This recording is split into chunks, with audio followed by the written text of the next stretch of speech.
10 are the most random tag teams put together in WWE. Number 10, Brock Lesnar and Tajiri. At the 2002 No Mercy pay-per-view, WWE were crowned tag team champions for the SmackDown brand. And to get to this, WWE would hold a tournament on SmackDown, and to make up for a lack of tag teams, a lot of the names were just thrown together. Despite this, the tag team tournament received universal praise as virtually every single match was tremendously executed, and it was apparent that SmackDown was going to be the place where tag team wrestling would thrive. One of the more random tag teams that were paired together for the tournament was Tajiri and WWE Champion Brock Lesnar. Whilst incredibly random, it was fantastic to see Tajiri in this kind of role, as he was at the time one of the most underrated names on the entire roster. Tajiri and Lesnar would team up to take on Edge and Rey Mysterio on SmackDown, and the match was a masterpiece, and it was evident that Tajiri was a name that could handle big-time matches. Now, due to Tajiri and Lesnar losing the match, Lesnar would attempt to destroy Tajiri in the aftermath, which unfortunately put a definitive end to their brief pairing. Number 9, Shawn Michaels and God. One of the top matches on the Backlash 2006 card would see the McMahons of Vince and Shane team up to take on Shawn Michaels and God. Vince McMahon stated that HBK winning their showdown at WrestleMania 22 was an act of God, and as a result of this, HBK was going to be forced to team up with God live on pay-per-view. This was completely wild, and WWE even gave God a special entrance at the pay-per-view.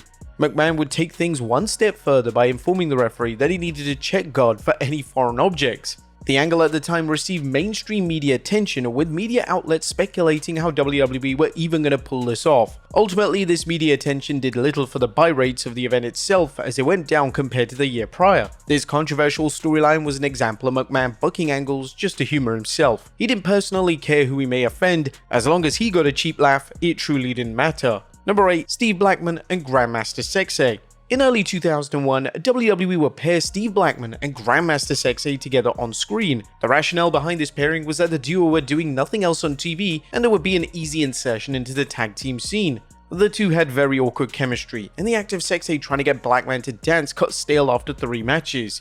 The duo's biggest match took place on an episode of Heat before WrestleMania 17. The duo would team up in a losing effort against the X Factor, and that lack of chemistry was on full display during the match, as it was clear that the tag team wasn't going to be set for superstardom. Number 7, Mark Henry and Yoshi Tatsu. When Mark Henry turned babyface in 2009, WWE would continuously book him in a random tag team. This was frustrating as a viewer, as Henry could be doing so much more, and although his pairing with MVP was fantastic, the other pairings left a lot to be desired.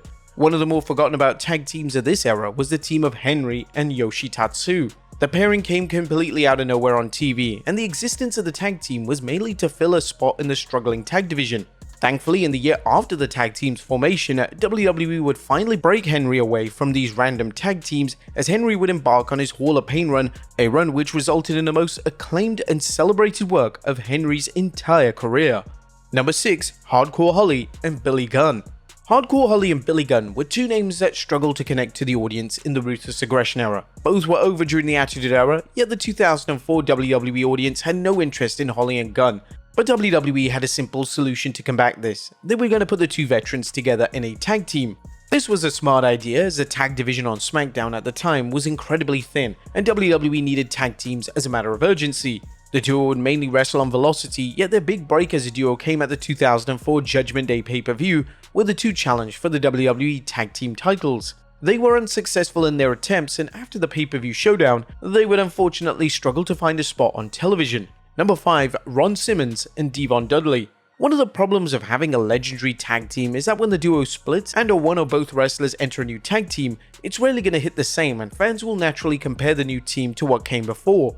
This has been a problem countless times throughout pro wrestling history, and it's a problem that's hard to avoid, and the best way to avoid it is by making sure the new tag team is as strong as humanly possible. In 2002, WWE formed a new team of Ron Simmons and Reverend Devon. Simmons was struggling without Bradshaw by his side, and when it came to Devon, his character had a ton of merit, and it was seen by many as one of the freshest characters on the entire roster. But the pairing just felt flat, as the two had negative chemistry, and fans wanted to see Simmons return to the APA. Eventually, WWE would make the welcome call to have Simmons and Bradshaw reunite, and Devon would drop the underrated Reverend persona at the 2002 Survivor Series event, as WWE would reform the iconic Dudley Boyz tag team. Number 4, The Undertaker and Orlando Jordan. The Undertaker endorsing a talent on screen was usually a sign that the talent was set for greatness. In 2002, the Dead Man endorsed John Cena on screen, and just 3 years later, Cena was embraced and cemented as a face of the WWE product. Another name that the Dead Man endorsed on screen was Orlando Jordan. The two would form an on-screen friendship in 2003, and the fan interest in seeing Jordan and the Dead Man in some sort of tag team was extremely low, as Jordan just wasn't ready for the main event scene. Nevertheless, they proceeded with a pairing and even teamed together on an episode of SmackDown in a losing effort against Cena and the Dastardly A-Train. The team would slowly fizzle out, and the following year, the Dead Man and Jordan would enter into a TV feud, as Jordan would now be at the side of The Undertaker's arch-rival, JBL. Number 3. The Miz and Shane McMahon.